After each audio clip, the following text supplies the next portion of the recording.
शुभ संध्या। आप सबका स्वागत है। आज का टॉपिक बड़ा ही रोचक है। आध्यात्मिक इसका जो महत्व है वो तो समझाएंगे भी। गुरुजी ने समझाया और मैं भी जितना हो सके समझाऊंगी, लेकिन डे टू डे लाइफ में भी ये सब्जेक्ट बहुत ही जैसे कहते हैं ना, एक मजाक लाइट मोमेंट लेके आता है।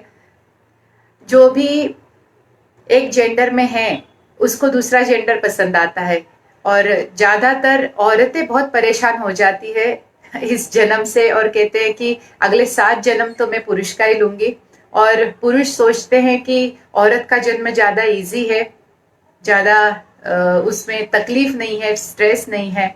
तो हर एक को अपने अपोजिट जो जेंडर है वो ज्यादा ऐसे लगता है कि वहां पे शायद ज्यादा अच्छाई है या ज्यादा खुशियां है, ज्यादा हैप्पीनेस है।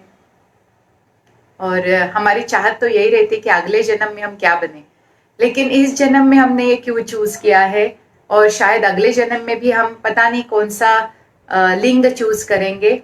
तो वो काफी रोचक ये जानकारी गुरुजी ने यहाँ पे दी है। तो ये समझना बहुत ही हल्का फुल्का सा टॉपिक है, लेकिन इसमें सीख जो है वो बड़ी अच्छी गुरुजी ने आध्यात्मिक सीख भी इसके साथ पिरो के दी है। So let's start. I think enough people have join, तो मैं शुरुआत कर सकती हूँ। गुरु का ध्यान करते हुए उनको विनती करती हूँ कि वहीं मेरे थ्रू आप तक जो पहुंचाना है वो पहुंचाए। मैं बस एक जरिया, एक स्टेप बनना चाहती हूँ। ओके, सोल जेंडर, मेल और फीमेल, क्या आत्मा का कोई लिंग होता है? क्या वो स्त्री होती है या पुरुष होता है? ये इटर्नल क्वेश्चन है। यहाँ पे फेमिनिस्ट कोई सुन रहा है या पता नहीं, क्योंकि उनको भी लगता है कि भगवान को why he is always called as divine father, या एक पुरुष को ज्यादा महत्व दिया जाता है क्या? थैंकफुली हिंदुइज्म में दोनों को ही पूरा महत्व है, लेकिन वो परब्रह्म कौन है, वो ईश्वर कौन है, क्या उसका भी कोई जेंडर है? यहाँ से लेके क्वेश्चन शुरू होते हैं, वो हमारे यहाँ तक आके खत्म होते हैं। तो बहुत ही रोचक टॉपिक है कि असली इसमें सत्य क्या है, कहाँ पे सत्य छुपा हुआ है। Does the soul have a gender? क्या आत्मा का कोई लिंग होता है? This question was put to me recently, and being an interesting question having a slightly dichotomous metaphysical explanation, I thought of putting the answer for all to read. ये प्रश्न किसी ने गुरुजी से पूछा था, तो गुरुजी ने सोचा कि इसका उत्तर एकदम सीधा सीधा नहीं है, और आध्यात्मिक एक्सप्लेनेशन इस पे क्या हो सकता है, तो काफी कुछ एक्सप्लेनेशन बनता है इस पे। तो गुरुजी ने पूरा चैप्टर ही लिख दिया ताकि सभी जो वाचक वर्ग है उनको फायदा हो, या आज अभी जो श्रोता वर्ग है उनको फायदा हो। Does the soul of a human being have a gender? तो मनुष्य की आत्मा का कोई लिंग होता है क्या? The answer is no. आत्मा का कोई लिंग नहीं होता। ये ना पुरुष होती है ना ये स्त्री होती है, ये जेंडर न्यूट्रल होती है। Can the soul exist without having a gender? तो आत्मा कोई लिंग लिए हुए या कोई आइडेंटिटी लिए हुए भी अस्तित्व में रह सकती है? तो इसका भी जवाब है नहीं, क्योंकि आइडेंटिटी बहुत इंपॉर्टेंट है आत्मा के लिए। तो बिना आइडेंटिटी के वो एग्जिस्ट नहीं कर सकती, एटलीस्ट पृथ्वी पे। तो अगर पृथ्वी पे आना है तो कोई ना कोई लिंग का चुनाव हमें करना पड़ता है। The answer is no. Apparently I have made two diametrically opposite statements, but to make some sense of this I will first give some idea here about what constitutes the soul as briefly and simply as possible. तो ये दो विरुद्ध उत्तर हो गए कि आत्मा का कोई लिंग नहीं होता, लेकिन बिना लिंग लिए, बिना वो ऑप्शन लिए, बिना वो आइडेंटिटी लिए वो एग्जिस्ट भी नहीं कर सकती। तो ये दोनों ही एक साथ सत्य भी है। तो इसको गुरुजी ने यहां से शुरुआत की कि पहले हम आत्मा क्या है वो जान ले, तो बाकी का उसके बाद जो भी एक्सप्लेनेशन आएगा वो बहुत अच्छे से और इजीली सबको समझ में आएगा। what we refer to as the soul is the jiva, or loosely explained a reflection of manifested supreme spirit. Sometimes it's called the divine spark or the pure self. तो ये आत्मा क्या होती है?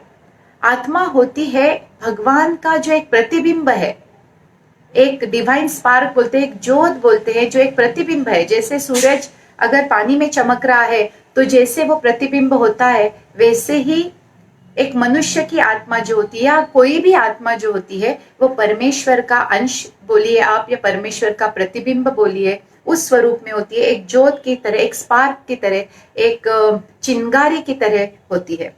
जैसे आग से कई चिंगारियां निकलती है, वैसे ही ईश्वर से कितने सारे जीवात्माएं निकलते हैं। इसको प्योर सेल्फ या आत्मा कहा जाता है। दिस जीवा is genderless, homogeneous up to now, develops chitta, the spiritual heart, or ability to experience feelings, followed by the bipolar consciousness.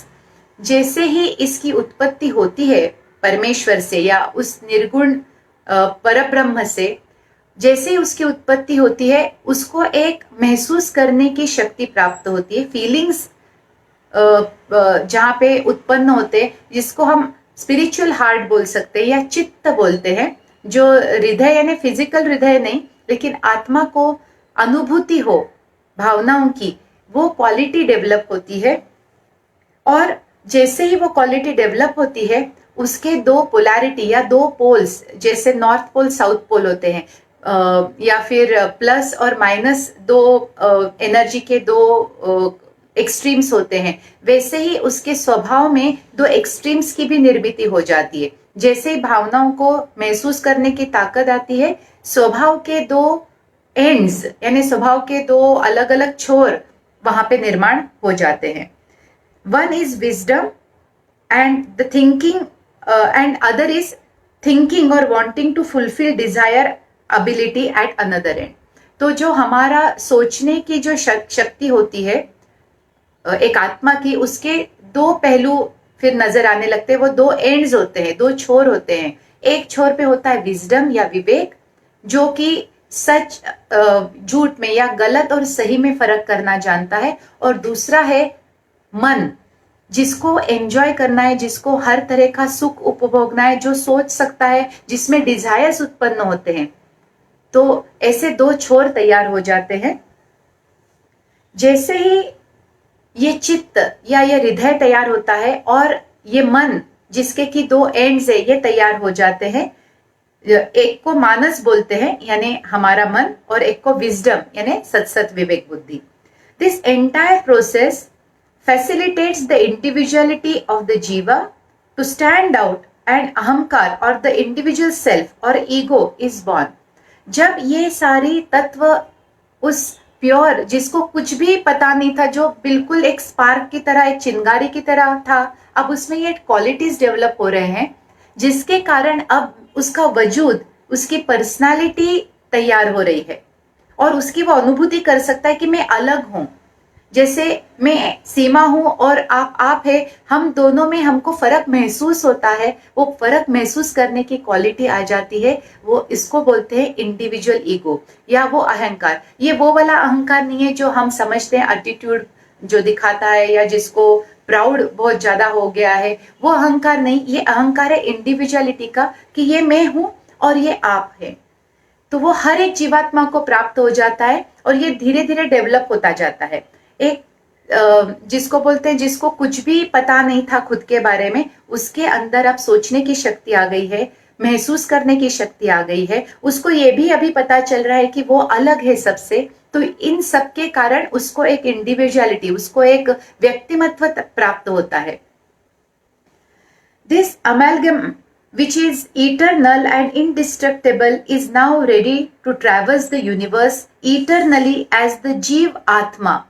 पहले वो जीव था, अब उसमें ये सब फैसिलिटीज आ गए, तो वो जीवात्मा हो गया, और ये नॉन डिस्ट्रक्टेबल, ये अविनाशी कॉम्बिनेशन बन गया है। इसका कभी विनाश नहीं हो सकता। अभी ना ये अनंत काल के लिए एग्जिस्ट कर सकता है और खुद को महसूस कर सकता है बाकी आसपास का जो है वो महसूस कर सकता है, उसके साथ साथ वो सोच भी सकता है, समझ भी सकता है। तो ये इन सब क्वालिटी के साथ अब आत्मा या जीवात्मा तैयार हो गई है। Up until this point, the soul is completely genderless but has individuality. इस स्तर तक, इस लेवल तक जीवात्मा को सब समझ में आता है, उसको व्यक्तिमत्व भी है लेकिन लिंग नहीं है। अभी भी उसमें स्त्री या पुरुष की क्वालिटीज स्ट्रांगली डेवलप नहीं हुई है। वो बस एक फीलिंग वाला एक जीवात्मा है, उसको समझ में सब आ रहा है लेकिन अभी भी जेंडर डेवलप नहीं हुआ है उसमें। Now, its further descent into grossness would require it to take on numerous qualities, properties, sheets called koshas and ultimately physical body. जैसे क्रिएशन में से ये जीवात्मा धीरे धीरे नीचे उतरता है, सप्तलोकों में से जब उसकी उत्पत्ति होती है वो होता है सत्यलोक में। सत्यलोक के बाद तपोलोक, फिर महारलोक, ज्ञानलोक, महारलोक, और उसके बाद फिर और नीचे नीचे वो ग्रॉसनेस में यानी क्रिएशन में और नीचे नीचे उतरता जाता है। और जैसे वो इसके आगे उतरेगा उसको अपने ऊपर एक एक कोश डालना पड़ता है, नहीं तो वो उस प्लेन पे या उस लोक में एग्जिस्ट नहीं कर सकता। सिंपल उदाहरण मैं हमेशा देती हूँ, जैसे आप स्पेस में जाते हो आपको स्पेस सूट डालना पड़ता है ताकि आप वहां पे जीवित रह पाओ या एग्जिस्ट कर सको। उसी तरह से भूलोक में आते आते आपको कितने सारे कोश डालने पड़ते हैं। तो ये सारे कोश महारलोक से नीचे आते होते एक एक शीत जैसे एक एक कोश आत्मा के ऊपर चढ़ता जाता है और उसकी व्यक्तिमत्व को एक एक और गहरी, कहते हैं ना, डेप्थ या गहराई प्राप्त होने लगती है। भूलोक तक आते आते पंचकोशात्मक बॉडी यानी फिजिकल बॉडी भी मिल जाती है। पंचकोश सबको पता है, जिनको नहीं पता उनको मैं थोड़ा सा यहाँ पे एक्सप्लेन कर देती हूँ। जीवात्मा यानी प्योर सोल के ऊपर जो पहली शीत होती है वो होती है स्पिरिचुअल बॉडी या कॉजल बॉडी, जो महारलोक में उसको मिलती है ताकि वो वहां पे एग्जिस्ट कर सके। उसके पहले तो वो भी नहीं होती, वो वहां पे इंडिविजुअलिटी भी नहीं होती, वो फिर प्योर फ्लेम की तरह या एक ज्योत की तरह उपस्थित रहता है। जैसे उसको इंडिविजुअलिटी मिलती है, एक कोश आता है, उसको हम स्पिरिचुअल बॉडी या कॉजल बॉडी या आध्यात्मिक भाषा में अगर आप बोले तो आनंदमय कोश उसको मिलता है। उसके बाद नीचे वाले स्तर पे जब आता है, जिसको हम स्वर्गलोक बोल सकते हैं या एस्ट्रल वर्ल्ड के अलग अलग स्तर बोल सकते हैं, वहां पे आते आते उसको एस्ट्रल बॉडी की प्राप्ति होती है। एस्ट्रल बॉडी में ही मनोमय कोश मिलता है उसको। एस्ट्रल बॉडी यानी ज्ञानमय कोश, ज्ञानमय कोश में उसको मिलती है मनोमय कोश एक और, जिसमें मन और ज्यादा अच्छे से एक्सप्रेस हो सकता है।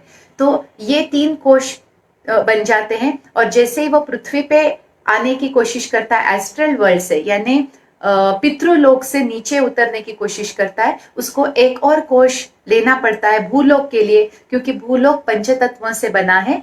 तो उसको पंचतत्व का एक और कोश लेना पड़ता है। उसमें 2 सब कोश आते हैं। पंचतत्व में ही आता है एक प्राणमय कोश जो ईथरिक बॉडी जो आकाश तत्व से बनती है, और फिजिकल बॉडी यानी अपना ये शरीर जिसको आप छू सकते हैं, महसूस कर सकते हैं, वो फिजिकल बॉडी वो बनती है बाकी के 4 तत्वों से यानी जल, पृथ्वी, अग्नि और वायु।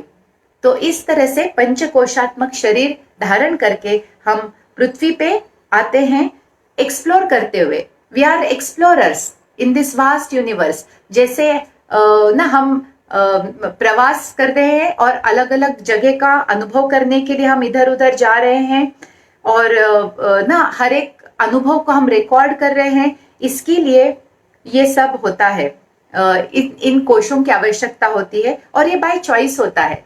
हमें एक्सप्लोर करना है इसलिए हम डिफरेंट डिफरेंट कोश लेके नीचे उतरते हैं और हर एक लोक का अनुभव करते करते यहाँ तक भूलोक तक प्रवास करते हैं, भूलोक तक आ पहुंचते हैं।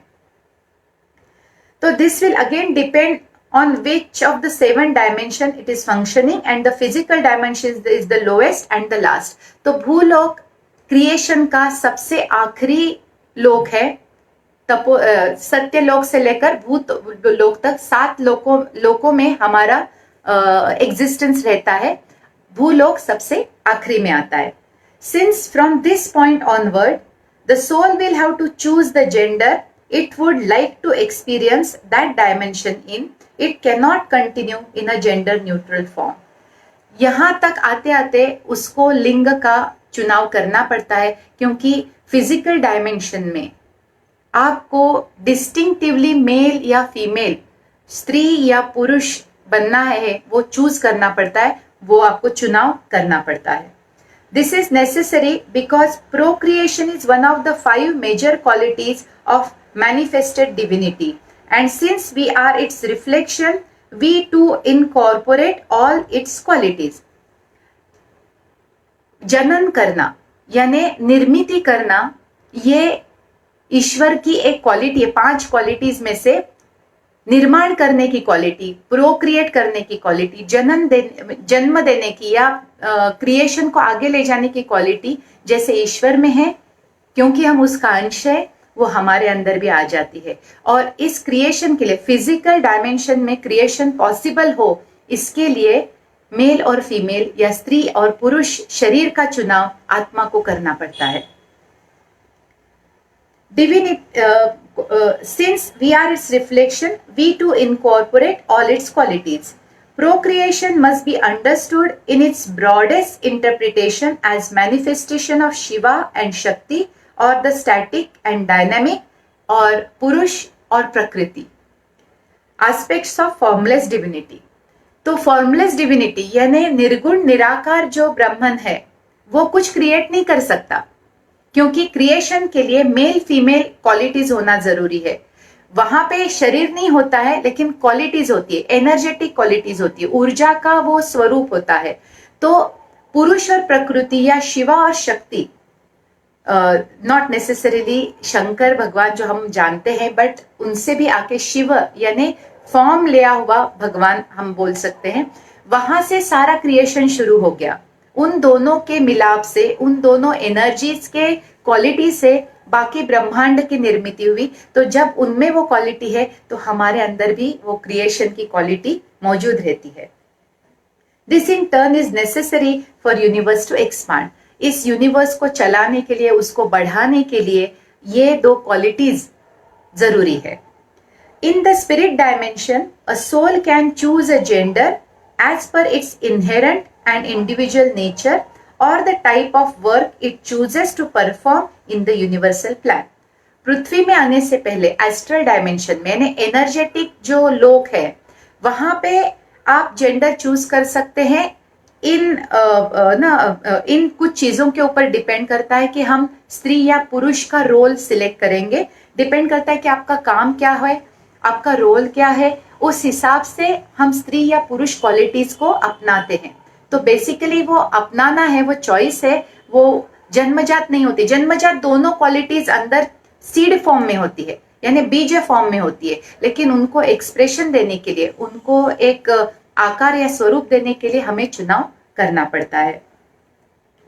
This decision by and large is permanent, but of course subject to the rules of that dimension, and decisions can be changed or reversed. जो ऊर्जा लोक है, जो एनर्जी के लोक है, वहां पे आपने एक बार चुनाव किया तो मोर और लेस वो परमानेंट रह जाता है, वो हमेशा के लिए वो चुनाव होता है। लेकिन फिर भी वहां पे बदलाव पॉसिबल है, जिस तरह का आपका रोल है। जैसे मैंने कहा कि बहुत सारे लोग हैं इस ब्रह्मांड में, हमारी आंखों को जो दिखता है वो केवल कुछ परसेंट है। मेरे ख्याल से 5% इज द विजिबल यूनिवर्स। 5% जो ब्रह्मांड है वो दिखाई देता है इन आंखों को, बाकी का जो है वो इन आंखों को दिखाई नहीं देता। लेकिन इसका मतलब ये नहीं कि वो एग्जिस्ट नहीं करता, वो एग्जिस्ट करता है, लेकिन वो ऊर्जा स्वरूप में है। एनर्जी जैसे दिखाई नहीं देती, कोई भी ऊर्जा जैसे दिखाई नहीं देती, उसी तरह से वो लोग भी हमें दिखाई नहीं देते, लेकिन वो एग्जिस्ट करते हैं। और वहां के अलग अलग नियम होते हैं, वहां पे अलग अलग तरह का क्रिएशन एग्जिस्ट करता है। तो सब कुछ पॉसिबल है। मैंने एक बार गुरुजी से पूछा था, एक माइथोलॉजी में कितने सारे क्रीचर्स डिस्क्राइब किए हैं, कितने सारे लोकों को डिस्क्राइब किया है, जैसे पाताल लोक है, नाग लोक है, गंधर्व लोक है, अप्सरा लोक है ना, कितने सारा। तो मैंने कहा ये क्या सच है? तो उन्होंने एक बहुत सुंदर बात बताई, सीमा, अगर मनुष्य का दिमाग जो भी सोच सकता है वो सब एग्जिस्ट करता है, जो एग्जिस्ट नहीं करता वो इंसान सोच भी नहीं सकता। तो कितनी अद्भुत बात है, यानी जो भी हम सोच सकते हैं, जो भी हम इमेजिन कर सकते हैं, वो सब एग्जिस्ट करता है, वो सब यहाँ पे उपस्थित है। तो गंधर्व लोक भी है, नाग लोक भी है, पाताल लोक भी है, सारे लोग यहाँ पे हैं, बस हमारी नजर तैयार नहीं है इनको देखने के लिए। नजर जब तैयार हो जाए तो शायद ये सब दिखाई भी दे। तो उन लोकों में रहने के लिए आपको उनके नियमों का पालन करना पड़ता है, और वहां की जो रिक्वायरमेंट है उस अनुसार आप स्त्री या पुरुष होने का निर्णय आप लेते हो।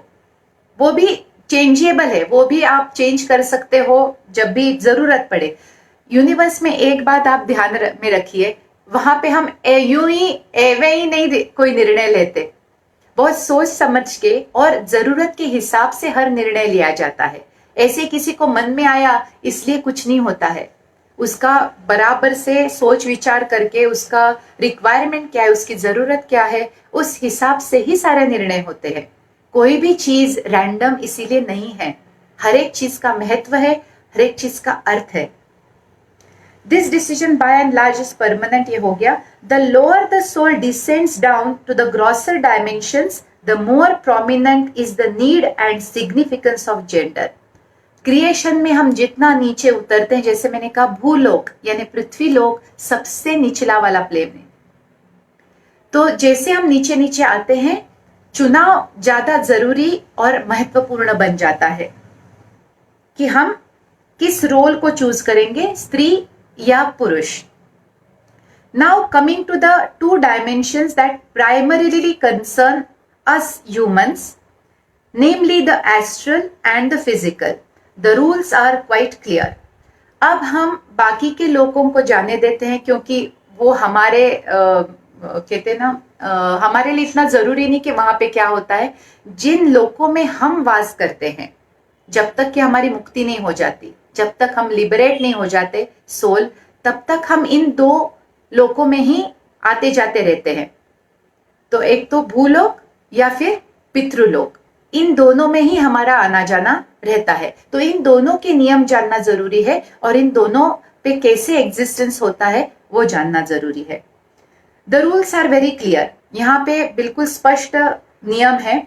इन the physical world a soul must take birth both as male and female innumerable times in order to take every kind of experience the physical plane can offer.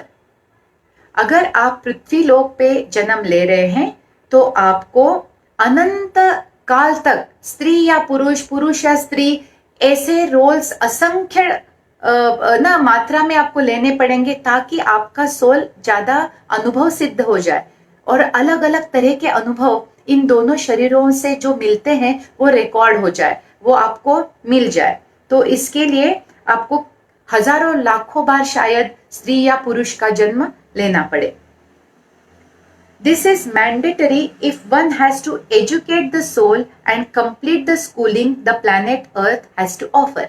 और ये जरूरी है कि हम अदल बदल के दोनों ही जन्म ले और असंख्य बार ले, ताकि स्त्री शरीर में कितने सारे अनुभव पॉसिबल है वो सारे के सारे हम इकट्ठे करें, और उसी तरह पुरुष शरीर में जो भी अनुभव पॉसिबल है वो भी सारे के सारे हम इकट्ठे करें। और हमारे ना जैसे एक शिक्षण होता है, जैसे स्कूल में आते हैं तो हम पूरी पढ़ाई किए बगैर यहाँ से नहीं निकल सकते, वैसे ही अर्थ जितना कुछ हमें सिखा सकती है, यहाँ पे जितने भी अनुभव हम ले सकते हैं वो पूरा लेने के बाद ही हम मुक्ति की सोच सकते हैं। तो तब तक छुट्टी नहीं है तो rather let's enjoy every birth. छुट्टी के बाद में देखेंगे, पहले सीखने का काम करते हैं, अच्छे से सीख लिए तो छुट्टी अपने आप मिल जाएगी। तो एजुकेशन ऑफ सोल या सोल को शिक्षा देना, शिक्षण देना, ये प्राथमिक रीजन है हम क्यों यहाँ पे जन्म लेके आते हैं। However, The rules change slightly in the astral plane. We retain the gender of the last physical incarnation, though it make little difference as the soul does not procreate like in the physical plane. तो पितृलोक में थोड़े से नियम बदल जाते हैं. यहाँ पे पृथ्वी पे जब तक इंसान है उसने जो भी जेंडर चूज किया है, जैसे कि इस जन्म में मैंने स्त्री रूप चुना है, तो मेरी मृत्यु के बाद जितना समय मैं पितृलोक में रहूंगी इस जन्म के बाद, उतना समय मेरा शरीर स्त्री का ही रहेगा वहां पे. लेकिन गुरुजी बोल रहे कि वहां पे कोई इसके मायने नहीं है, क्योंकि वहां पे जैसे यहाँ पे जन्म होता है पेट से या गर्भ से, वैसे वहां पे क्रिएशन नहीं होता है. वहां पे कोई मेटिंग यानी फिजिकल संभोग नहीं होता है और उससे उत्पत्ति नहीं होती है. तो एक्चुअली कोई मायने नहीं रहता है कि वहां पे मैं स्त्री या पुरुष में रहूं. वहां पे लिंग नहीं होता है, वहां पे प्रोक्रिएशन नहीं होता है. We retain the gender of the last physical incarnation, though it makes little difference as the soul does not procreate like in the physical plane. यहाँ पे स्त्री पुरुष को फिजिकली एक साथ आना या संभोग होना जरूरी है, तभी क्रिएशन उपलब्ध हो सकता है. उनके स्पर्म और ओवम के लिए एक साथ आने के लिए फिजिकली एक साथ आना जरूरी होता है. वैसे एस्ट्रल प्लेन में इस तरह से क्रिएशन ही नहीं होता है. तो मैं स्त्री का भले ही रोल वहां पे मेरा शरीर या समझो वो कोश रहेगा, लेकिन उसके कोई मायने नहीं रहेंगे. For the entire duration of its stay in the astral plane, which could range from a few days to millions of years, it would retain that gender as long as it has that astral body. तो जब तक मेरा पितृलोक में वास है, पितृलोक में मेरी उपस्थिति है, दूसरा जन्म लेने तक, इस जन्म के समाप्त होने के बाद दूसरा जन्म लेने तक, इसके बीच में कितना भी समय जा सकता है. कभी कभी कोई आत्मा बहुत जल्दी से नीचे आ जाता है, कभी कभी हजारों साल वो दूसरा जन्म नहीं लेता है. वो हर एक आत्मा की चॉइस रहती है. लेकिन जब तक वो अगला जन्म लेके पृथ्वी पे नहीं आता, तब तक पिछले जन्म का जो लिंग उसने चूज किया है, उसी लिंग से जुड़ी हुई उसकी पितृलोक का शरीर होगा, या सूक्ष्म शरीर या एस्ट्रल बॉडी होगी, या ज्ञानमय कोश होगा. Its new human birth will determine its gender as per the new blueprint and necessary workouts. So अगला जन्म अगर मुझे अभी लेना है, तो उस जन्म का मेरा प्रारब्ध किस तरह से है, उस प्रारब्ध को सूटेबल कौन सी बॉडी रहेगी. स्त्री का शरीर मुझे अच्छे से वो रोल करने के लिए फायदा देगा, या पुरुष का शरीर मुझे वो सारे अनुभव दिलाएगा, ये चुनाव हमारे प्रारब्ध से होता है, बाय चॉइस नहीं होता है. तो अगले जन्म में चाहिए, उस पे डिपेंड करता है कि मैं स्त्री या पुरुष का जन्म लूंगी. और मेरे कार्मिक वर्कआउट्स यानी मेरे कर्मा का जो लेन देन है वो किस तरह का है. तो समझो अगर मुझे बहुत ही परेशानियों या कष्ट से गुजरना है और मुझे बहुत कमजोर इसके लिए रोल लेना पड़ेगा, तो शायद मैं स्त्री का रोल लूंगी, क्योंकि वो फिजिकली बहुत कमजोर है. तो उसके ऊपर उस तरह के कर्मों का हिसाब किताब हो सकता है. तो यहाँ पे स्त्री और पुरुष कोई बाय चॉइस नहीं लेता है, वो बाय डिमांड होता है. उस रोल की वो रिक्वायरमेंट है, उस अनुभवों की वो डिमांड है कि हम स्त्री या पुरुष को शरीर वो हम चूज करते हैं. One interesting fact of the astral dimension is that the numerous souls and entities that inhabit its 7 subplanes in various forms and playing different roles but never take a human birth maintain their form in one of the two genders for an indefinite period of time. अब आता है असली रोचक जो किस्सा है, वो यहाँ पे आता है, क्योंकि पितृलोक में भी 7 और डिविजन्स होते हैं, 7 और सब प्लेन्स होते हैं, या 7 और लोक होते हैं. और कई एंटिटीज इन लोकों में वास करती है जो कभी भी मनुष्य का जन्म नहीं लेती है, क्योंकि उनका काम ज्यादा इन सब प्लेन्स की देखभाल करना है, इन सब प्लेन्स को मेंटेन करना है, या उनका रोल वहां पे ज्यादा प्रोमिनेंट है. वो कभी कभी लेते होंगे मनुष्य का जन्म। वैसे तो सभी लोग थोड़ा बहुत, यानी देवता लोग भी मनुष्य का जन्म कभी कभार लेते हैं, लेकिन वो हमेशा के लिए इस साइकिल में नहीं आते। वो एक और जन्म लेके, वो एक्सपीरियंस लेके वो वापस अपने काम पे लग जाते हैं। तो एस्ट्रल वर्ल्ड में बहुत सारे एंटिटीज रहते हैं, जैसे मैंने कहा अप्सरा लोक है, गंधर्व लोक है, नाग लोक है। ऐसे कितने सारे एंटिटीज है जो शायद बहुत रेयरली या कभी भी मनुष्य का जन्म नहीं लेते हैं। तो वहां पे भी उनको चुनाव करना पड़ता है, स्त्री या पुरुष का। तो वो जो चुनाव होता है वो फिर परमानेंट होता है। पृथ्वी पे कैसे होता है, हर जन्म में हमें ऑप्शन मिलता है बदलने का। वहां पे जन्म नहीं होता है बार बार, जैसे यहाँ पे हम गर्भ से जन्म लेते हैं और कितने सारे जन्म और मृत्यु के साइकिल्स में से जाते हैं, वैसे पितृलोक में नहीं होता है। वहां पे एक बार हम आके रुक गए तो परमानेंटली हमने जो चुनाव किया है उसी के साथ हमें रहना पड़ता है। फॉर एग्जाम्पल, अप्सरा जो होती हैं वो हमेशा से ही स्त्री के शरीर का ही चुनाव करती है। वो कभी भी पुरुष शरीर का चुनाव नहीं करती, क्योंकि उनका स्वभाव जो उन्होंने चूज किया है, जो रोल उन्होंने चूज किया है, वो ज्यादा स्त्री के शरीर में ही उसको न्याय मिल सकता है। तो इसीलिए परमानेंटली वो स्त्री के ही रूप में वहां पे उपलब्ध रहेंगी। तो ऐसे कितने सारे जो एंटिटीज है, वो स्त्री या पुरुष परमानेंटली वो अपना अवतार चूज करके ही एस्ट्रल लोक में एग्जिस्ट करते हैं। लेकिन मनुष्य हर बार चॉइस रहती है कि आप कौन सा, क्योंकि आपके प्रारब्ध, हमारे प्रारब्ध के ऊपर डिपेंड करता है कि हमें स्त्री या पुरुष का रोल चाहिए, या अनुभव के हिसाब से हम चुनाव करते हैं। तो हर जन्म में हमें चॉइस मिलता है। Its new human birth will determine its gender as per the new blueprint and necessary workout. One interesting fact of this astral dimension is that the numerous souls and entities that inhabit its 7 subplanes in various forms and playing different roles but never take a human birth maintain their form in one of the 2 genders for an indefinite period of time. This is determined according to their work and inherent nature.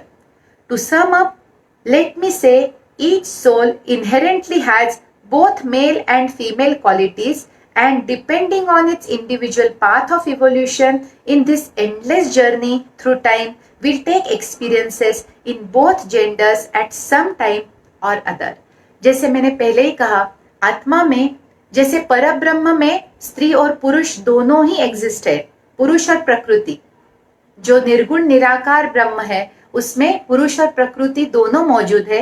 वैसे ही इस जीवात्मा में स्त्री और पुरुष के दोनों ही qualities मौजूद है सीड फॉर्म में। और कभी न कभी किसी न किसी समय, क्योंकि आत्मा की जर्नी तो एंडलेस है, यहाँ पे इटर्निटी है, यहाँ पे अनंत समय है। तो अनंत समय तक हम लोग कोई ना कोई जन्म लेके उसकी अनुभूति लेते रहेंगे, उसका अनुभव लेते रहेंगे। कभी ना कभी अप्सराओं को भी पुरुष का रोल करना पड़े, जैसे कभी हमने पुराणों में सुना है कि भगवान विष्णु ने भी स्त्री का रोल लिया था जब उन्होंने मोहिनी का रूप लिया था। तो इस तरह से देवता भी कभी कभी अपना जेंडर जो उन्होंने चूज किया वो छोड़ के एक आध समय अपोजिट जेंडर भी ले लेते हैं। थोड़ा थोड़ा समझ में आ रहा है? चलिए, तो यहाँ पे एक और समय एक और बात आती है, वो है क्वेश्चन आंसर्स। क्योंकि वैसे देखा जाए तो हर एक में दोनों क्वालिटीज आती है, और असल बात यह है इन दोनों क्वालिटीज को हमें बैलेंस करना है। जब हम बहुत समय तक पुरुष का जन्म लेते हैं तो वो बहुत स्ट्रांग हो जाती है क्वालिटीज, और हमें कंपैशन, प्यार, करुणा, शेयरिंग, टेकिंग केयर यानी देखभाल करना, ये जो स्त्री के गुण हैं वो अनुभव करने के लिए हम स्त्री का जन्म लेते हैं। गुरुजी का मानना है कि जब तक ये दोनों क्वालिटीज बैलेंस नहीं हो जाती, हमारे अंदर दोनों ही गुण अच्छे से निखर के नहीं आते, तब तक हमें ये स्त्री और पुरुष का खेल खेलना पड़ता है। ऐसे कहा जाता है कि हाईएस्ट लेवल पे जो संत महात्मा पहुंचते हैं वो उनमें ये दोनों क्वालिटीज बराबर से बैलेंस्ड है और बराबर से निखर के आई है। इसीलिए वो दोनों ही जेंडर की तरह सोच सकते हैं और दोनों ही जेंडर को अच्छी तरह से समझ सकते हैं। इसीलिए गुरुजी ने जब हमें जेंडर वाइज सेमिनार्स जो हमें सिखाए थे, तब उन्होंने ये बोला था कि वो दोनों ही तरह सोच सकते हैं, समझ सकते हैं, इसीलिए वो दोनों ही पार्टीज को न्याय दे सकते हैं, उनको समझा सकते हैं कि दूसरा क्या चाहता है। तो इस तरह से हमारे अंदर दोनों ही क्वालिटीज होती हैं। प्रॉब्लम ये कैसे हो जाता है, आजकल के जमाने में हम बहुत सारे उदाहरण देखते हैं। हम ऐसी स्त्रियां देखते हैं जिनमें मैस्कुलिनिटी बहुत डोमिनेंट है। तो इसका आप एक्सप्लेनेशन क्या दोगे, मैंने गुरुजी से पूछा, तो उन्होंने बोला कि शायद उस जीवात्मा ने पिछले बहुत सारे जन्म पुरुष के लिए हैं, तो अब भी स्त्री का शरीर होते हुए भी उनमें ज्यादा मैस्कुलिन क्वालिटीज है, उनमें वो फियर्सनेस है, उनमें वो बोल्डनेस है, उनमें उनका शरीर भी कभी कभी थोड़ा सा मैस्कुलाइन हो जाता है, क्योंकि आत्मा ने इतने अनुभव पुरुष की तरह लिए हैं कि तो वो क्वालिटीज ज्यादा उभर के आती है। और इसी तरह कुछ पुरुष ऐसे होते हैं कि जिनमें फेमिनिन क्वालिटीज बहुत स्ट्रांग होती है। तो रिडिक्यूल ना करें, अगर आप ऐसे लोगों से अगर आप वास्ता आए आपका, तो यहाँ पे आपकी स्पिरिचुअल अंडरस्टैंडिंग आपको बैलेंस रहने में मदद करेगी, आपको सब कुछ एक्सेप्ट करने में मदद करेगी, क्योंकि इसके पीछे का एक्सप्लेनेशन अब हमें पता है कि कभी कभी कोई पुरुष बहुत फेमिनाइन होता है, बहुत नाजुक, बहुत सेंसिटिव, बहुत केयरिंग होता है, जैसे कि एक स्त्री होती है। शायद उस जीव ने बहुत सारे स्त्री के जन्म लिए हैं और अब पुरुष का अनुभव करने के लिए ये शायद बहुत साल, बहुत जन्मों के बाद ये पुरुष का शरीर लिया है, लेकिन क्वालिटीज मन के अभी भी वो स्त्री जन्म के ही इतनी सारी यादें हैं कि उस तरह से वो बर्ताव आ जाता है। और क्वेश्चन आंसर्स और आते हैं यहाँ पे जो बहुत डिटेल में मैंने गुरुजी से इसके बारे में बात की, क्योंकि आज का जमाना है जब हमें हर कोई चीज पॉजिटिवली एक्सेप्ट करनी है और किसी भी तरह की शंका नहीं लेनी है, क्योंकि क्रिएशन में सब कुछ पॉसिबल है। एक स्त्री के शरीर में एक पुरुष एग्जिस्ट कर सकता है, एक पुरुष के शरीर में एक स्त्री एग्जिस्ट कर सकती है, और इसमें कुछ भी एबनॉर्मल नहीं है। नॉर्मल क्या है, ये इसकी रीडिफाइनमेंट होनी चाहिए, क्योंकि क्रिएशन में सब कुछ पॉसिबल है, तो सब कुछ नॉर्मल ही तो हुआ। हमें आज समय आया है कि हम इन सब चीजों से बाहर आके हम थोड़ा सा अपना आउटलुक चेंज करें, अपनी सोच समझ चेंज करें, ताकि हम दूसरे व्यक्ति को रिस्पेक्टफुली देख सके, उसको प्यार से एक्सेप्ट कर सके। जो शायद हमें थोड़ा सा अटपटा लग रहा है, थोड़ा सा अजीब लग रहा है, वो हमारा प्रॉब्लम है, वो अजीब लगता है, उसका प्रॉब्लम नहीं है, क्योंकि क्रिएशन में सब कुछ पॉसिबल है और सब कुछ भगवान की ही देन है, तो भगवान कभी गलत नहीं हो सकते। तो यहाँ पे हमारा आउटलुक बहुत ब्रॉड या बहुत सुलझा हुआ होना चाहिए। तो क्वेश्चन अगला बहुत इंपॉर्टेंट है, शायद इससे काफी सारा सेंसिटाइजेशन हमारे दिल को हो, और हम जब हम दूसरे लोगों को देखते हैं जहाँ पे हमें शंका आती है कि ये स्त्री है या पुरुष है, वहां पे हमारा नजरिया बहुत ही अच्छा और इक्वल और बहुत ही नॉर्मल हो। तो यहाँ पे क्वेश्चन ही ऐसा है, what about homosexuals, what about the ones that are born as neutral gender on this planet, what about those who are transgenders or who feel कि they are in opposite body. Our society is not very kind to them, but I am sure since they exist, there must be a reason for their presence. What roles do they play in larger scheme of things? What are their journey supposed to be?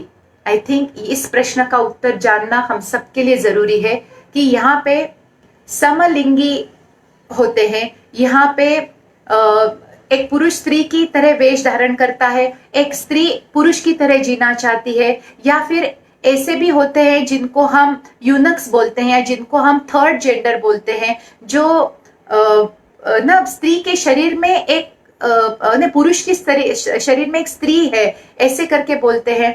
तो इन सब का क्या purpose है, वो उन्होंने बोला है क्योंकि जो सोसाइटी है वो इन लोगों को जरा भी प्यार से, कंपैशन से या इक्वली ट्रीट नहीं करती है।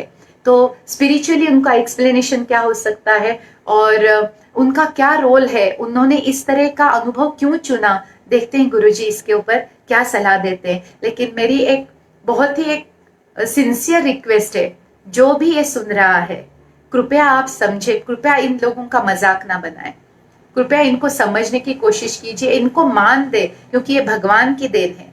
अगर भगवान ने इनको निर्माण किया है, हमें कोई हक नहीं बनता कि हम इनको जज करें, जबकि ये कोई तकलीफ नहीं देते किसी को।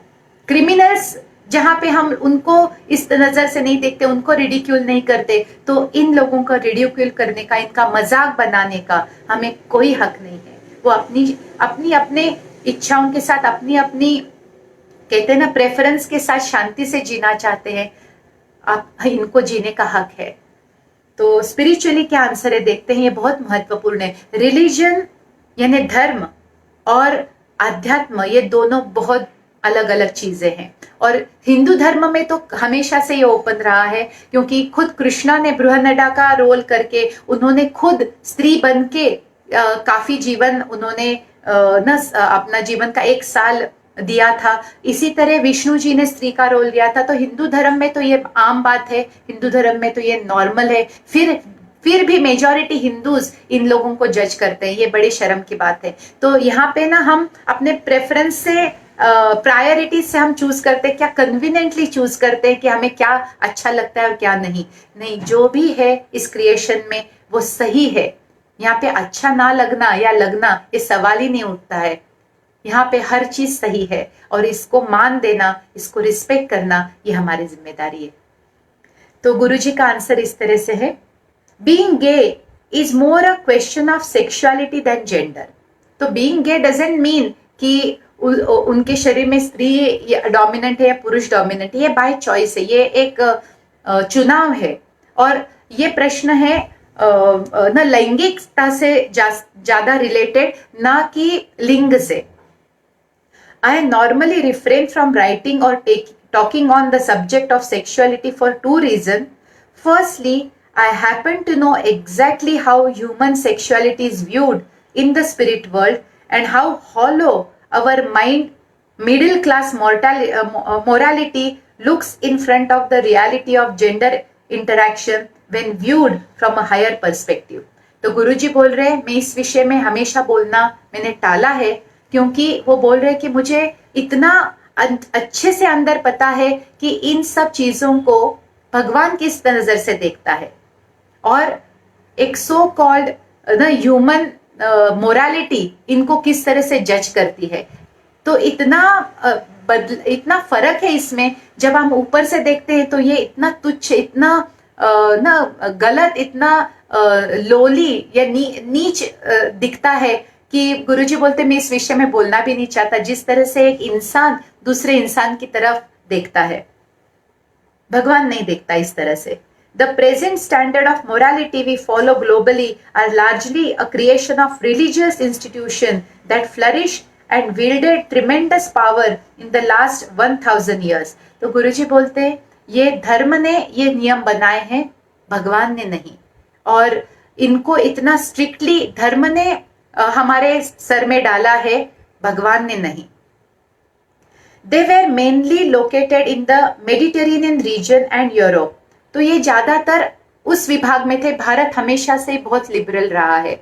आज का संकुचित दृष्टिकोण सच में हमें शोभा नहीं देता। ये कामसूत्र लिखने वाले और प्रैक्टिस करने वाले ऋषियों का, मुनियों का, न तत्ववेत्ताओं का देश है, जहाँ पे शिखंडी को भी उतना ही मान सम्मान मिलता था जितना कि बृहन्नडा को और अर्जुन को, अलग अलग रूप में। तो हमारा हमेशा से बहुत ब्रॉड रहा है, लेकिन अब हम संकुचित हो गए हैं। ये रिवर्स अच्छा नहीं है।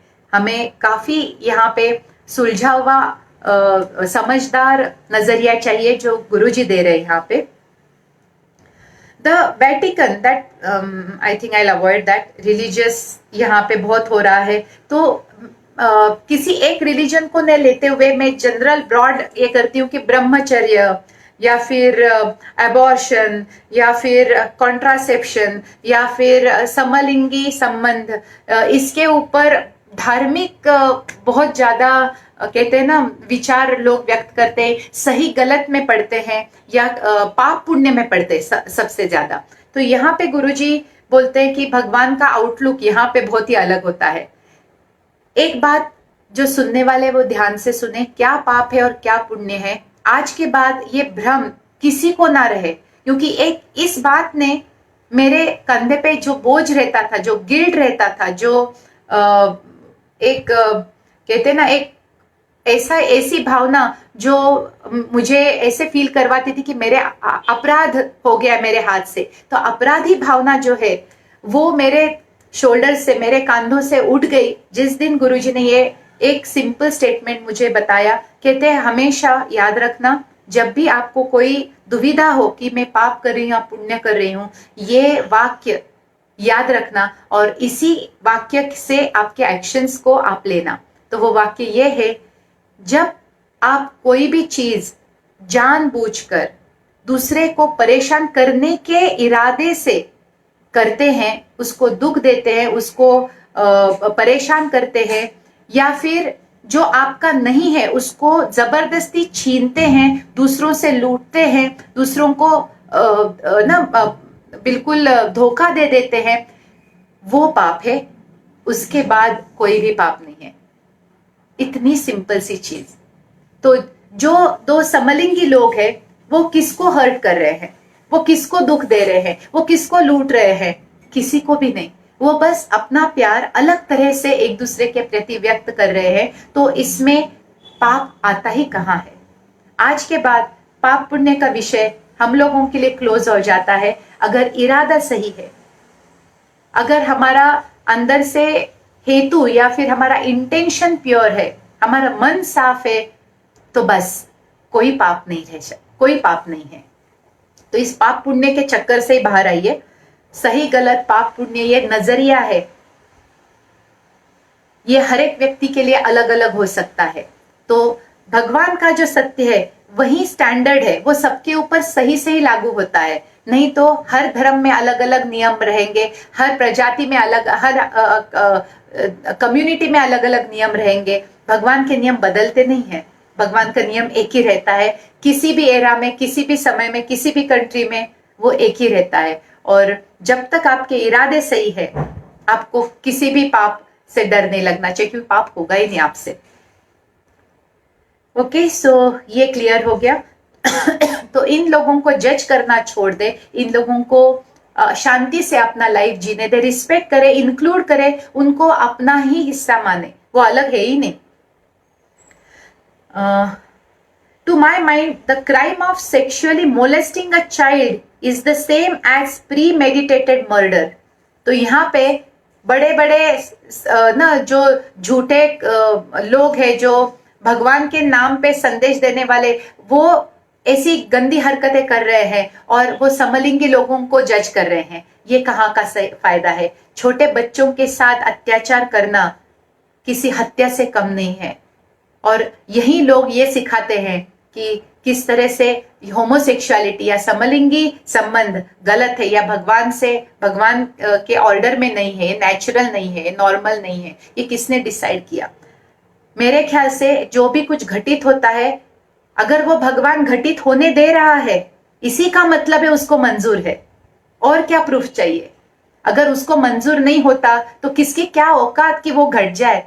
एक पत्ता भी जिसके मर्जी से नहीं हिल सकता, जिसकी मर्जी के बगैर नहीं हिल सकता, उस शक्ति, वो शक्ति अगर कुछ अलाउ कर रही है, कुछ घटित होने दे रही है, इसी का मतलब है वो मंजूर है, वो भगवान की मर्जी है। तो भगवान की मर्जी ही हमेशा, मनुष्य की मर्जी से तो भगवान की मर्जी ही ऊपर रहेगी, और उसको रिस्पेक्ट करना, एक्सेप्ट करना, ये हमारा कर्तव्य है।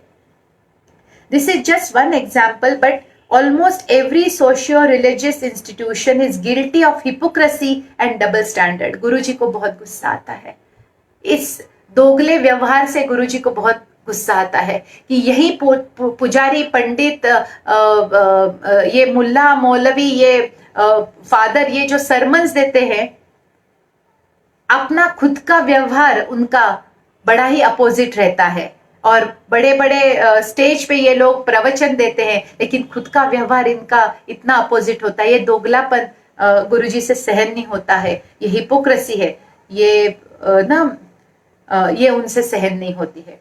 Secondly, my views based on spiritual reality will never comfort to accept social morals, and it will seem as if I am promoting promiscuity when my work and mission is something very different. तो गुरुजी इसीलिए अपना judgement देने से कतराते हैं, कहते कि मेरे जो स्पिरिचुअल आध्यात्मिक विचार है वो शायद सोसाइटी को रास ना आए, शायद किसी भी रिलीजियस या धार्मिक संस्था को रास ना आए, इसीलिए मैं इस विषय में नहीं बोलता। लेकिन यहाँ पे उन्होंने बिना बोले ही बहुत कुछ बोल दिया है।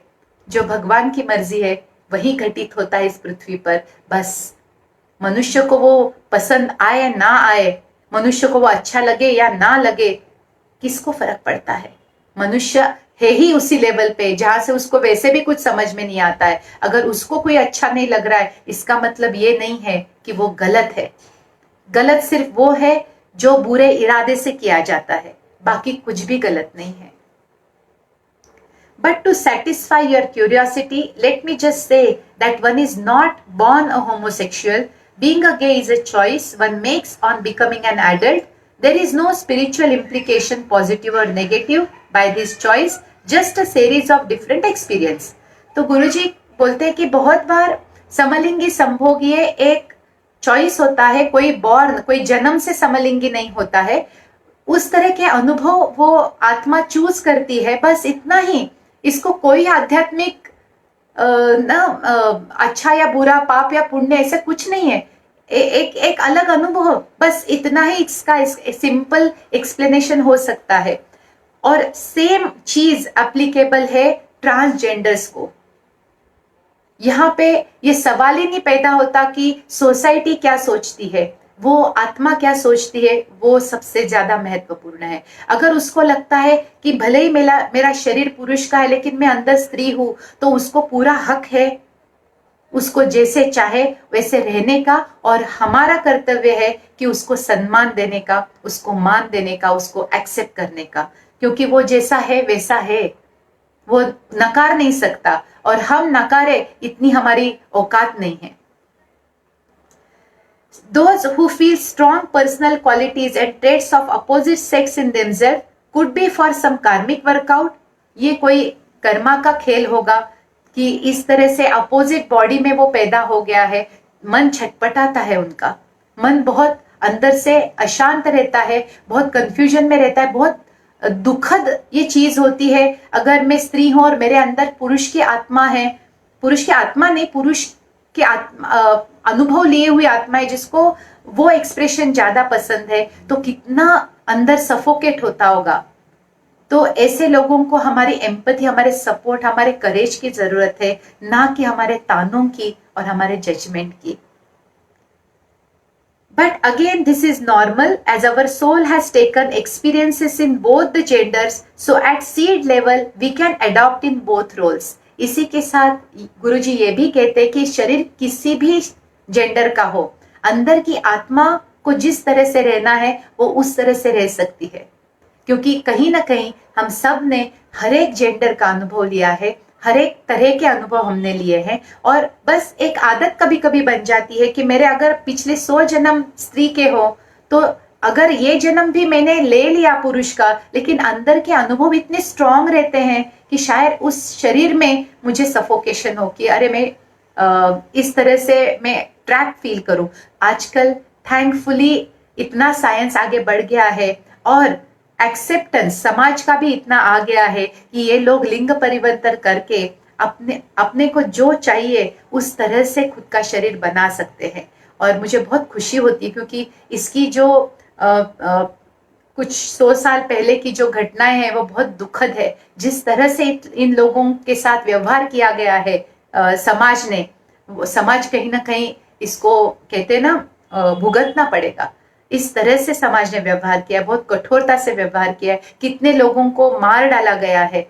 शायद आज उस तरह से व्यवहार ना हो, लेकिन फिर भी इन लोगों के साथ बहुत ही गलत व्यवहार अभी भी होता है। इनको बचपन से ही इनको मारा पीटा जाता है, क्योंकि माँ बाप का नजरिया बहुत अलग होता है और उनके जो अंदर की उर्मी है उसको दबाया जाता है। ये कम है कि बाहर जाते ही सारे लोग, उनके दोस्त, उनके रिश्तेदार, ये भी उनका मजाक बना के रख देते हैं। इनको कभी कभी बुलिंग या फिर टॉर्चर का सामना करना पड़ता है, ये कैसी सोसाइटी है।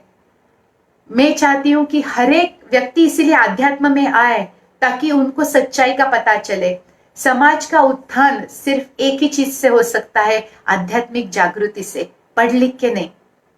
पढ़ लिख के समझदार हो ये जरूरी नहीं रहता है, लेकिन आध्यात्मिक इंसान ज्यादा समझदार, ज्यादा करुणामयी, ज्यादा ना सबको समा के लेने वाला ऐसे बन जाता है। और मेरी ये वीडियो होना ही चाहिए, ये नॉलेज पहुंचना ही चाहिए, ताकि सोच, हमारे विचार, हमारा व्यवहार और ज्यादा बेहतर बने।